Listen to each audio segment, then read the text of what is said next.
अस्सलाम वालेकुम भाई, क्या हाल है? ठीक हो? तबीयत से ठीक है? आपका नाम क्या है सर?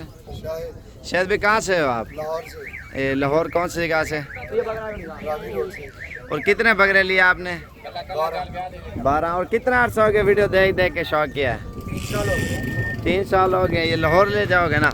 आज मेरे ख्याल से 17 तारीख 2020 और माशाल्लाह भैया लाहौर से। लाहौर कौन सी जगह? रावी रोड पे।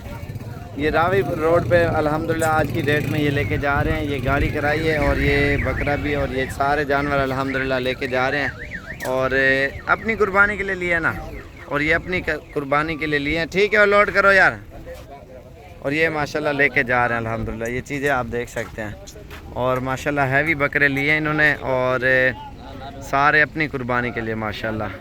और आज जो है ना जुम्मे का रोज़ा माशाल्लाह आज की डेट में ये भाई लेके जा रहे हैं सारे जानवर अल्हम्दुलिल्लाह। सारे खूबसूरत हैं माशाल्लाह।